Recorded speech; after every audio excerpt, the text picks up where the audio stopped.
Hey, what's up, everyone? It's Dr. Glenville, and I am super excited to have this guest on our podcast.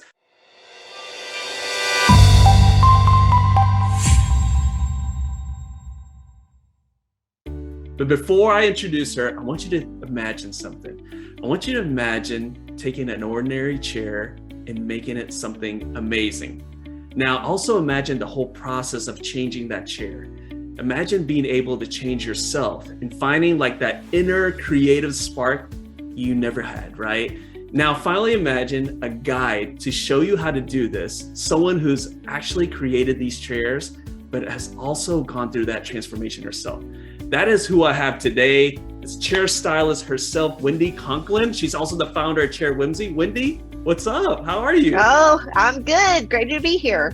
Man, I am so excited to have you on because, again, I mean, you have such an amazing story, but what you have created and also help other people create is so amazing. So again, I will never look at chairs the same way again. But before we go any further, there's always a story, right? There's always a backstory. So Wendy, before you became a chair stylist and the founder of Chair Whimsy, talk about your background. Talk about what your day job was before, and then let's transition it to what got you interested in, becoming a chair stylist and ultimately what you're doing right now. Yeah, sure. So I used to be a teacher. I taught elementary and middle school, loved it. Then I kind of moved into curriculum writing and I worked for a publishing company out in California. And so I would write a lot of curriculum, I was head of the social studies division for a while. I began presenting for them. So I would go to their conferences, and then that led to traveling to different school districts all throughout the US and presenting to teachers and superintendents and about, a certain strategy. Maybe it was a book that I wrote that they bought and they wanted teachers to understand how to do it better for their classroom. So for me, it was always, what kind of impact could I make? Whenever I was a teacher, I wanted to make an impact on my students. But then when I taught teachers, I thought that's even better because I can impact more people. And so I really loved that job. I loved writing. It was my creative outlet. I could take a boring topic like the Great Depression, and how could I make it exciting? So I was always trying to look for those angles of how can I make it so that kids want to learn so much? And so that was my career for many years, and it was a really good one. It was a really good job. But back in 2012, I took a couple of upholstery courses just for fun. And so this is the kind of thing that I did to be better as a writer. I would take a course start taking guitar lessons. I took a course on Egyptian hieroglyphics, just anything outside my comfort zone to push myself so that it would help me to be a more creative thinker in my job. And so that was kind of just the thing that I did. So the upholstery courses, it was something I wanted to learn. I had kind of dabbled in it using books, but didn't quite know what I was doing. So for my birthday back in 2012, I asked for a course. I wanted to take this course down in South Austin. And so I did that. It was a 32-hour course. It was pretty intense. And so then I had to take another one because I was like, wait, what did I actually learn? Do I remember everything? So I had to take a consecutive one. And at the end of that course, it was almost the end of 2012. I decided, let's see if I can sell a few chairs, make some money. So I opened an Etsy shop. And within 2 weeks, I got my first sale and I thought, oh, crap, now I have to ship this chair to New York City from Texas. How do I even do that? So my husband helped me and we figured out we way overpacked the chair. It got there safely. But it's kind of been a learning process. And so that kind of just sparked a little interest. Like, what if this could be a thing? Like, what if this could be my job?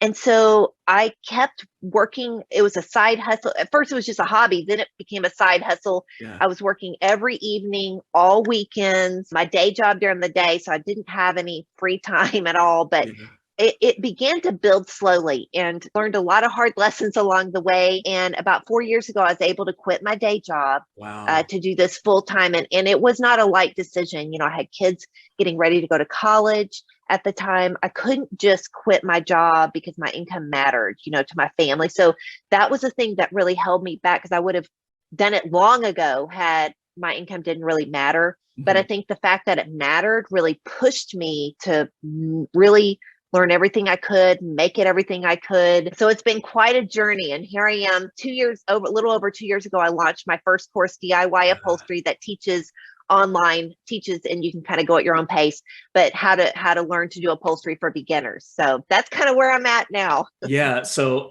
that is such an amazing story. And just to let everyone know, when I met Wendy, I mean, she was already the chair stylist, right? She was already the founder of Chair Whimsy, and so many people, they always look at, other entrepreneurs. They're like, well, she's probably naturally talented. She probably had everything given to her. And what your story represented is that everyone sees like the end product, right? It's kind of like when we see your chair, it's like, oh my gosh, it's so amazing. But what I find so fascinating is there's been times where we've seen you start the project. I'm like, you turned that into this. I mean, your whole experience of how you started as, hey, you just wanted to learn more, to what the business is today. Explain that whole process, and talk about how you said it yourself. There are certain times where you were kind of scared, right? Talk about that process of starting from like, hey, you go and you sit down with your husband and say, okay, honey, I think I'm going to do this. From that point to now where you are, talk about that, the emotions, the trials and tribulations. Talk about all those things. Oh boy, there's a lot of emotions involved. I remember early on, within the first 2 years, sitting on the side of my bed. I remember this. I was sitting there, and I remember looking up at my husband saying, I know I can do this. Yeah.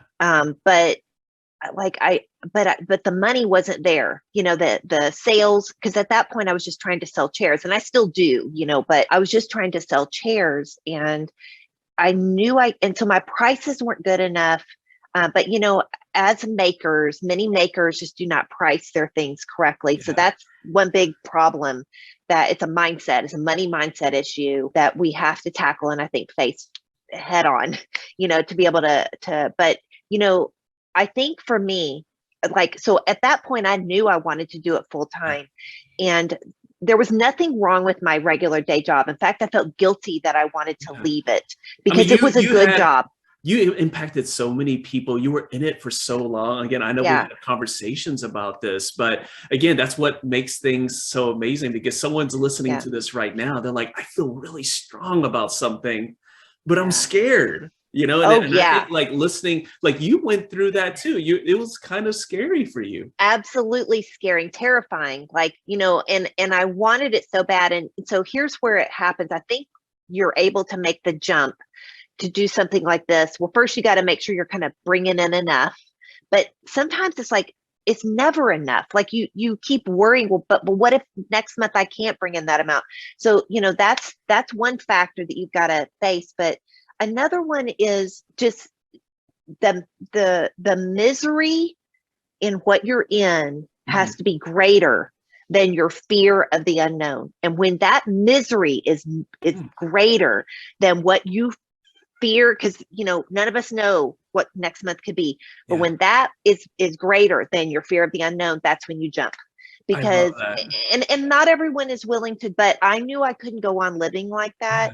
I was miserable, and so I took the jump. And I tell you, it doesn't mean that your fear goes away. I would wake up in the middle of the night like, oh my gosh, what have I done quitting my job? And so for me, I took a 6-month leave of absence, is what I called it. I had a business mentor at the time who challenged me to do this. And I was so shocked that she said, I would like you to take a 6-month leave of absence from your job and see if you can get this off the ground. Because do you want someday to be old and to look back and say, I never tried it, I never did it? And I don't want to live with regret. My dad did. To the day he died, he wished he would have gone back to law school, and he didn't do it. And I was like, I don't want to live like that. I don't want to have regrets. And so, she challenged me to do it. So it was kind of a safety net in a way. So I told my work I needed to take a 6-month leave of absence for personal reasons. I didn't, say why, because I didn't feel like I needed to, but I just wanted to see, can I make this work? And I knew within 2 days of giving that announcement that I'm taking I knew I would never go back. I was so happy. It was like the cloud lifted of having to divide my time between this and my job, and what I really wanted to do, what I really wanted to build. And my work ethic was there. So I was willing to work as hard as I needed to do. I was willing to do anything because I was so desperate to, feel joy in my job and in my, feel like I'm making a difference for people. And it was kind of that journey of understanding, what do my chairs do for people? And I would get these notes from my clients. One of them sent me a card in the mail saying, every time I walk into my breakfast area, my eyes light up and I'm so happy at these Wow. chairs, and I was like, really? I had no idea. So that kind of was like, wow, maybe my chairs do make a difference, because that was kind of a hurdle I had to come over. It's like, what difference am I really making? I mean, yeah, I'm doing chairs. They're pretty, but what? And I think I had to realize through what I would hear from people is, no, they bring me joy. I had notes from people saying, I've suffered from depression my whole life, and I look for your post every morning online, and that just uplifts my spirits. I would get DMs like that. And I was like, oh my gosh, so I had no idea the impact that, and honestly, I don't think any of us really know the impact that we have on people, how we can make a difference in people's lives, because most people don't tell us. But when you get those notes from people, that's probably just a sliver of the many people who it really does make a difference for them. They are looking for joy. They're looking for guidance. They're looking for someone to uplift them. And that's kind of what I began to see my job as. Like, Yeah, I'm a content creator to help people live better lives, I love it. And they find this creativity, right? You found Yeah. it yourself, this creativity that you had inside of you that just needed an outlet. And I love that. I love that story so much. I love that story so much. Let me ask you this. If you were to ask, tell the Wendy who started this out, and the Wendy today just said, you know what, this is what's going to happen. In your wildest dream, do you think that you would have been in this situation? Oh, never. I remember. So And I was also so making the impact that you just said too. Yeah, not at all. So here's the thing is, I remember, back when I was telling you my misery days of where I was realizing I wanted to do this, but I couldn't make it. I just didn't know how to make it work. I was trying everything, going to flea markets, trying to Yeah. selling all, I just didn't know how to do it. I was doing everything I knew. I remember I went to my therapist for a few sessions because I was unhappy, Yeah. and I didn't even know that I wanted to do chairs. I thought I needed to do interior design. Like, I was thinking, well, who does just chairs? Why would I do chairs? Nobody does that. Little do you know, that's exactly why you do something, is when it's a niche, but I didn't understand that at that time. I had to learn. But my therapist said to me, because I was like, I want to do this. And I'm like, I just don't know that I can be successful at this. And she said, you will be successful at this. And I looked at her and I was like, how do you know? Yeah. Like, I was desperate. I was like, how do you know I'm going to be successful at this? Like, this is so unheard of. Who does this? Who leaves a secure, great, kind of corporate job in a way for something creative like a maker? And she said, you will be successful because your past success will determine your future success. You've been successful in your previous careers. You've done teaching. You were the best teacher. Everyone wanted their kids in your class. Whenever you were a presenter, you were the best presenter. You were a good writer. Your stuff always sold really well.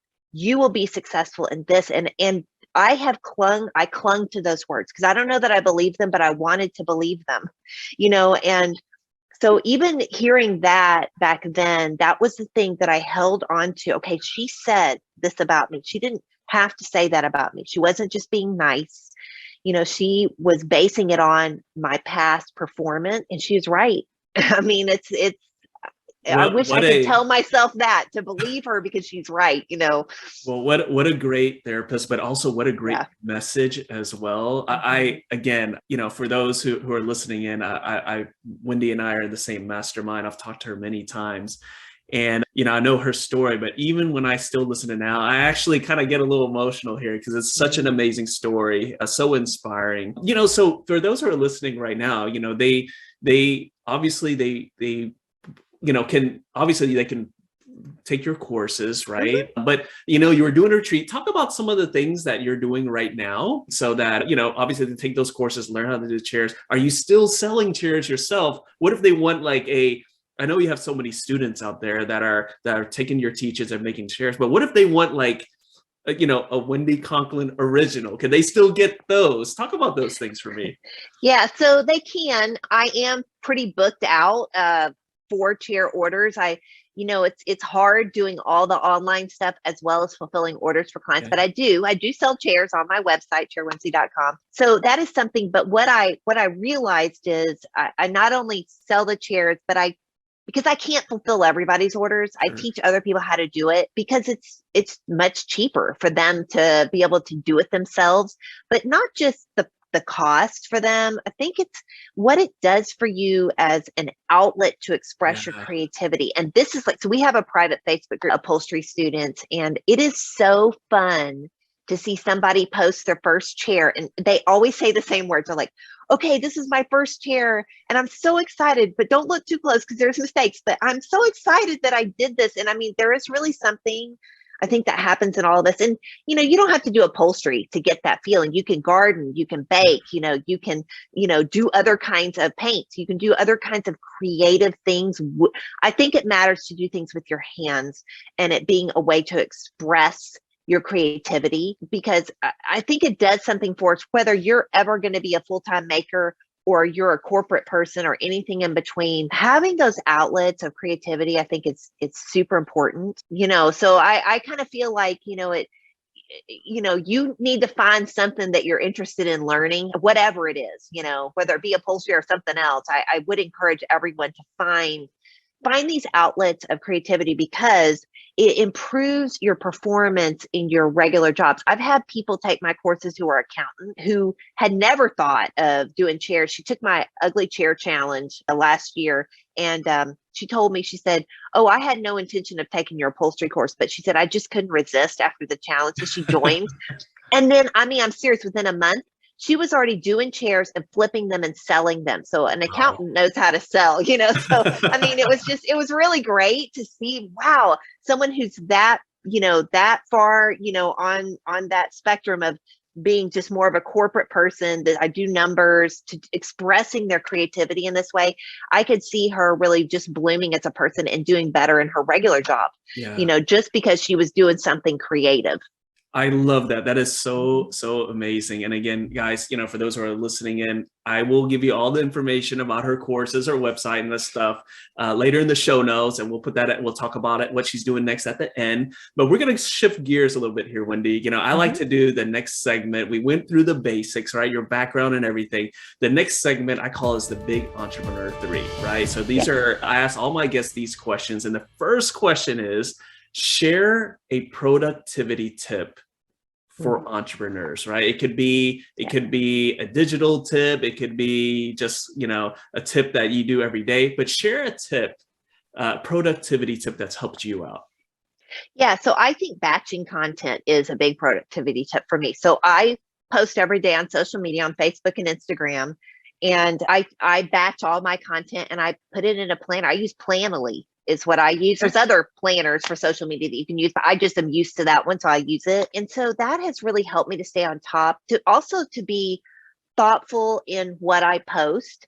And then once it goes up in the morning, at every same time every morning, I can go in and comment back to people who comment on it. So it just helps me to not, because when you're writing something in the moment, sometimes that works because you're feeling something real strong and you've just got to express it and post. But oftentimes, if you can be thoughtful about what you're writing, it really does help, I think, to batch, because you are being a little more thoughtful about your words, about your message, and social media is free advertisement for your brand. Why wouldn't we use it? Some people think it's such a burden, but man, it's the best thing ever, because you can reach a lot of people that way with your message, even if it's just words of encouragement that are your message. It's not that you even have to sell anything, but it's just about helping people live better lives in everything that we do. So I think batching, to me, and using something like Planoly, that's like key to keeping my sanity and getting things done too. Yeah, no, I totally agree. With us, when people always say how busy they are, but again, if you can plan things out and it does it and it's automated, I love that. So you talked about Planoly as a tool. I'm actually gonna needle you for another tool. So give me another tool besides that has helped you as an entrepreneur. And again, it could be anything that's digital or anything that's in real life. Yeah, I think most of them are digital, honestly, for me. Google Calendar keeps me on task. All my appointments go in there. I live and die by my Google Calendar. That's the only way I'm going to ever remember that I've got a phone call or a Zoom call or, a meeting with somebody, an appointment, a personal appointment even goes on there because it matters in my work life, if I have to be gone for a little bit. So, Google Calendar, I block my time. I block my work time on Google Calendar. I go to the gym, certain days a week. And so I have that blocked off. So, it's my live or die, keeps me on track and keeps me organized for sure. Well, Google Calendar has definitely helped save a lot of trees and paper. That's for sure. Yeah. Because I remember before then, it's like the planner that you would carry around. And if you lost your planner or you forgot it somewhere, you had no idea what was going on. So yes, I am a big fan of Google Calendar. And you can move appointments around so easy on a Google Calendar, whereas if it's your planner, you're erasing or marking out or, it's like it totally doesn't make sense, So anyway, I love it. I totally agree. Okay, so share your favorite business or like self-help book and why is it your favorite? Okay, I brought it here with me. How Luck Happens is one of my most favorite ones right now. This is by Janice Kaplan and Barnaby Marsh. And I am a firm believer in, making your own luck, showing up, working hard for sure. That's just a given. You're going to have good work ethic, but instead of sitting back and saying, well, that's kind of too hard to do. It's too hard to, like I had someone I was talking to the other day, it's too hard to, but they do in-person parties and get-togethers and they charge for it. And I said, why don't I just do it over Zoom? Because they just had a big lockdown in Canada again.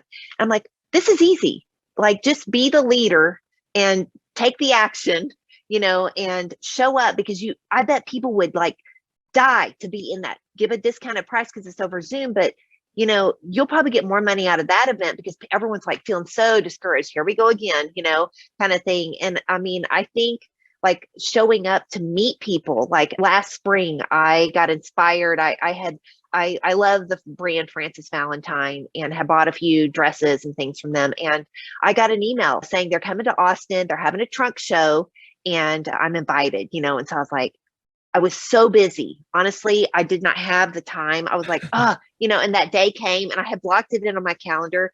And the reason why I wanted to go was because the founder, Elise Aarons, was going to be there. And I wanted to meet her. I just thought I love this company. I want to meet this person, and I felt like, I don't have the time. I don't have the time. And then I was like, get that dress on and just go. And so I did. I put on my dress, I fixed my hair and my makeup, and I went down there and I only went to meet her. Of course I bought a dress because I wanted one of them. But I just introduced myself to her. I got to talking to her and we started talking business. And I told her, I said, your dresses are like my chairs. And she's like, oh, I want to see your chairs. So she looked me up on Instagram and we got to talking, and it was probably a 10 or 15 minute conversation. It was really good and just really friendly. And, one of her staff took our picture together and I posted on Instagram and tagged her. And because of that, because I made my own luck, I went there and met her. I took the time out of my busy schedule. I did a virtual summit last fall and I asked her if she would let me interview her for our virtual summit. She said yes. Wow. And she participated, and they even, the brand promoted my virtual summit in their emails that came in. I couldn't believe it. I was like, oh my God, there's my picture and her picture, and it was just so great. And then beyond that, she's reached out to me and wants to do a collaboration with my chairs and her fabrics from her. So I'm like, if I would not have made my own luck, if I would not have just tried something, just to see. And I think that that's a lesson that as entrepreneurs, like when you think there could be an opportunity to meet someone important, do it. Like put everything else aside, take those risks, and just, you don't know if something's going to come up of it or if it's not. But I think you need to try to make your own luck in those ways as much as possible, because you just don't know what those connections can bring and how that can help your business. So, well, that's amazing advice right there. And I'm definitely going to look into that book as well. And I love that story. Okay, so we're going to shift gears again. And this next segment, I like to call learning from the past, right? Because again, so many times people look at what you're doing, Wendy, or what I'm doing, and they're like, oh, okay, well, they probably never made any mistakes. They probably got everything handed to them. They were in the right place. They were just lucky. But the thing is that there's a lot of failures, right? There's a lot of setbacks, right? So in this segment, the first question I'm going to ask is, what's one of your bigger mistakes, but a mistake that you learned from.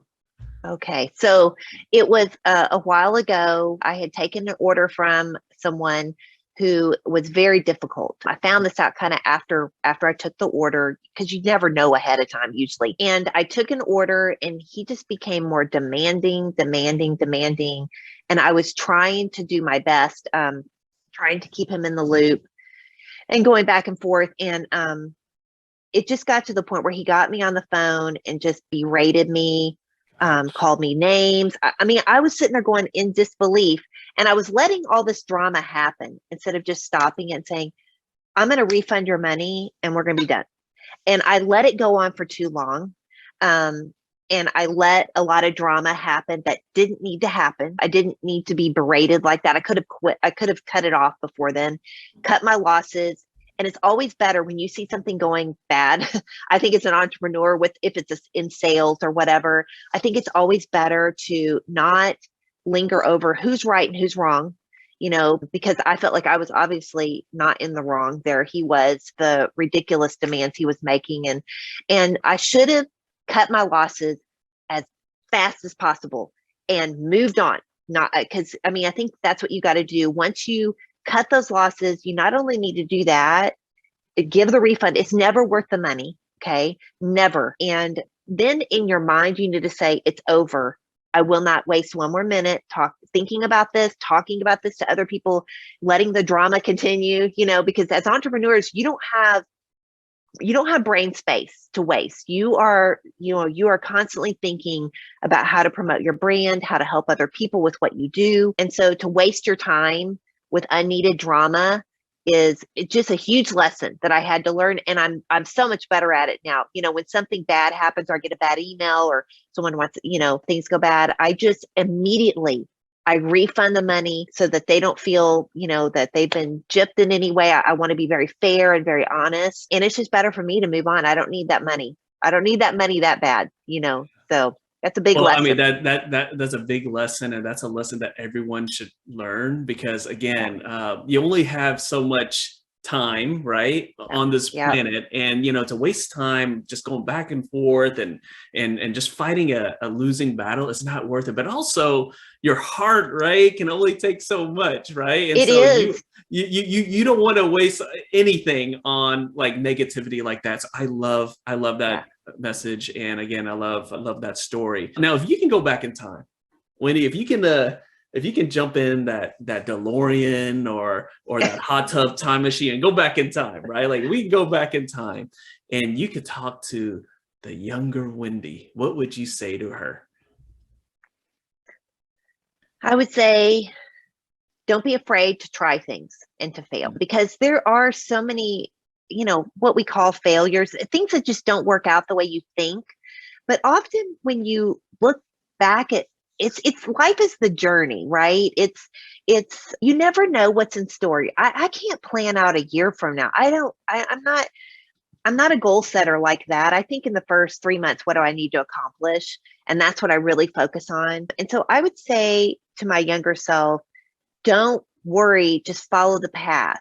Seek every opportunity, be open, and know that trying things and whatever we perceive as failure, it's just feedback. Yeah. It's feedback that either, okay, learn from that and do it differently, or don't do that anymore because that's not the right thing for you. But it's like, that's all it is just feedback. It's not necessarily failure. And I've had to, that's something that you grow into. I think the older you get, that you begin to understand these kinds of things. That's definitely what I would tell my younger self. Don't be afraid to try things, take risks, calculated risks. I think it's important. Don't just do anything, but, I think that these so-called failures, it's just feedback on what is right for you as a person. Yeah. And also to trust yourself. When your gut is telling you, ooh, this might be a good path for me to go, but maybe other people haven't done that. I'm not sure. Is that the right thing to do? Forget about the right thing.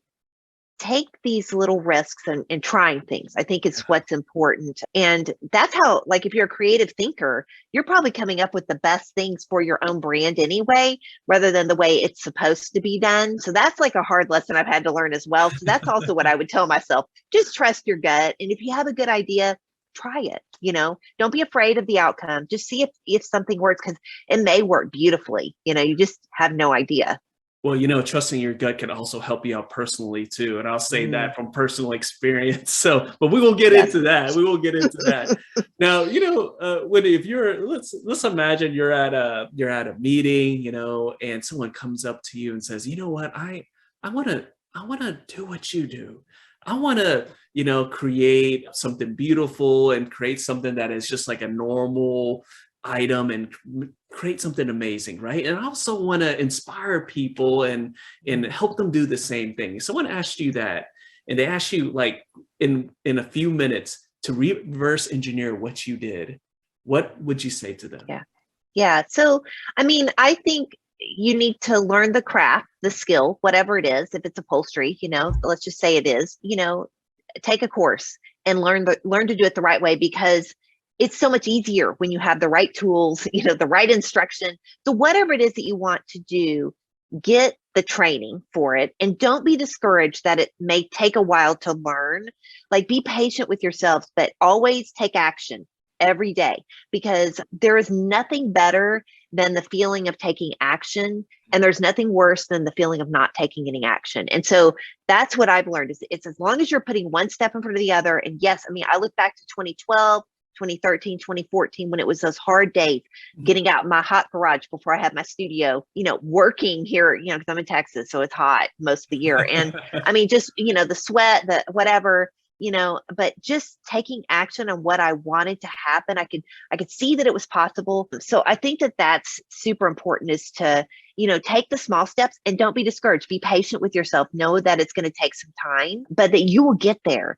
And like, if you're learning upholstery, if that's what it is, and I think this is probably goes for everything, that sometimes it's just, you do have to do a lot of practice, because what I produce now, I still make mistakes. I still put together a combo that, if I'm designing for myself and I'm just playing around, because I think that's a big key.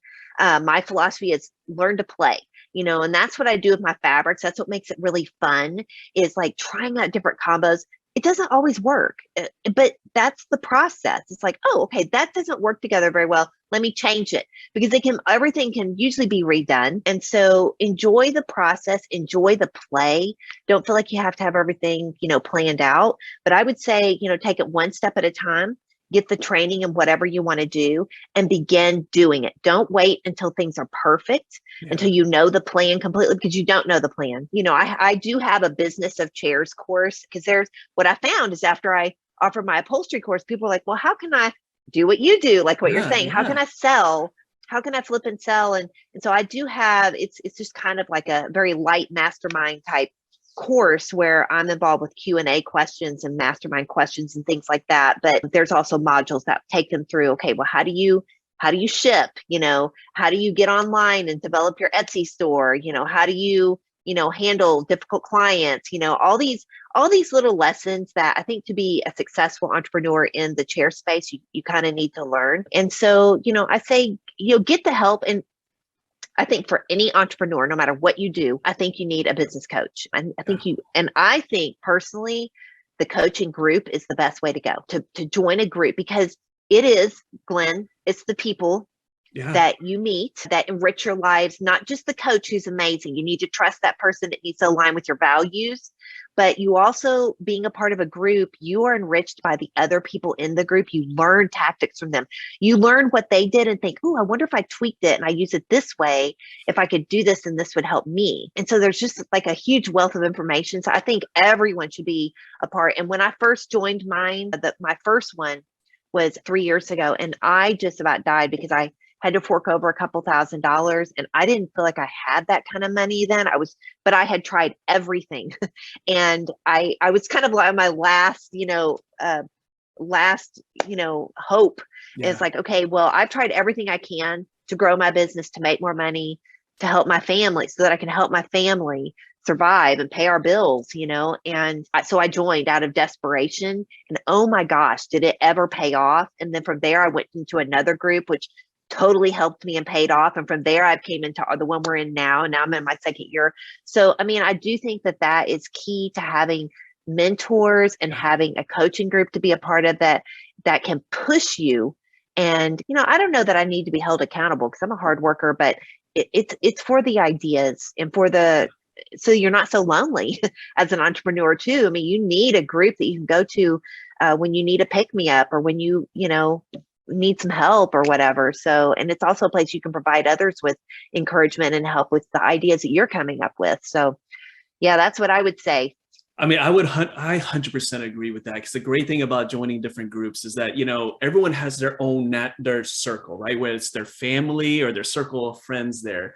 And if you're only experiencing just a certain environment, then you're only going to get stimulated a certain way. You only have the same ideas. When you put yourself in a different group with people all across the country, all different ages, all walks of life, doing different things, it really opens your mind, right? It really opens your mind. So I 100% agree with that. And that's an amazing advice. And again, something that I will definitely bring up again is the fact that you said, hey, actually figure out how to do it right.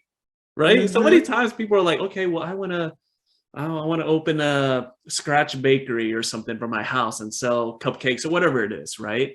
Well, it's got to be good. Right. You got to know how to do it. You got to know how to run it. And again, what you said, I totally agree, is the best way is find people who've already done it.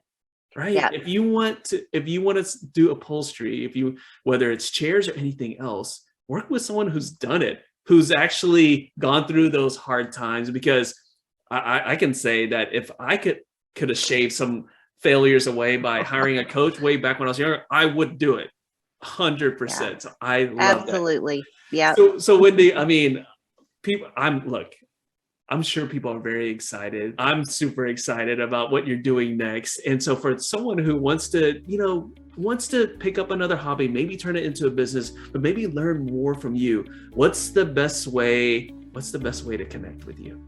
Yeah, so you can go to my website, chairwhimsy.com. I've got a tab with my courses on there. If you're interested in something like that, you can contact me through there. info@chairwhimsy.com is another way you can get in touch with me if you have some questions that I can answer for you. I'm also on social media. Instagram is Chair Whimsy and Facebook is also Chair Whimsy. So you can reach me in all those ways and send me DMs if you want to, or just email me.